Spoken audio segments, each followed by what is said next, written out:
பத்திரிகையாளர் சவுக்கு சங்கர் மீதான குண்டர் சட்டம் ரத்து செய்யப்பட்டுள்ளது. இதனை அண்மை செய்தியாக பார்த்து வருகிறோம்.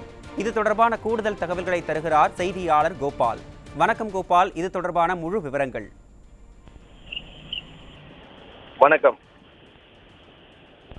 பிரபல பத்திரிகையாளர் சவுக்கு சங்கர் மீது அண்மையில் தமிழக அரசு குண்டர் சட்டத்தின் கீழ் கைது செய்யப்பட்டு அவர் சிறையில் அடைக்கப்பட்டிருந்தார்.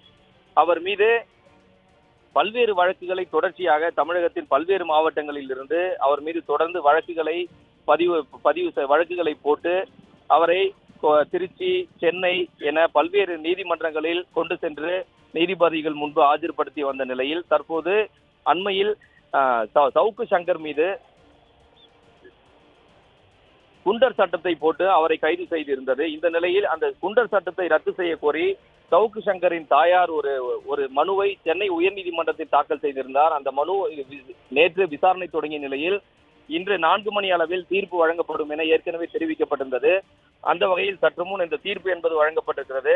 2 நீதிபதிகள் கொண்ட அமர்வில் தான் இந்த விசாரணை நடைபெற்ற நிலையில் 2 நீதிபதிகளும் மாறுபட்ட கருத்துக்களை தீர்ப்பை தெரிவித்திருக்கிறார்கள். அதில் நீதிபதி சுவாமிநாதன் அவர்கள் சவுக்கு சங்கர் மீது போடப்பட்டுள்ள அந்த குண்டர் சட்டத்தை ரத்து செய்திருக்கிறார். அதே போன்று குண்டர் சட்டம் தொடர்பாக தமிழக அரசு பதிலளிக்க உத்தரவிட்டு பாலாஜியை இன்னொரு நீதிபதி பாலாஜி என்பவர் உத்தரவிட்டிருக்கிறார். 2 நீதிபதிகளும் மாறுபட்ட கருத்துக்களை தெரிவித்ததை அடுத்து இந்த 3வது நீதிபதி இதை விசாரணை செய்ய தலைமை நீதிபதிக்கு பரிந்துரை செய்யப்பட்டிருப்பதும் இந்த தீர்ப்பில் தெரிய வந்துள்ளது.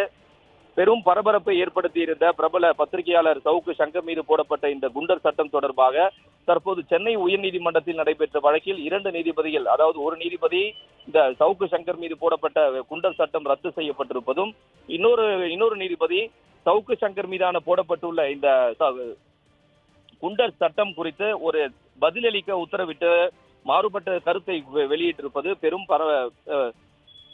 பேசுபொருளாக மாறியிருக்கிறது.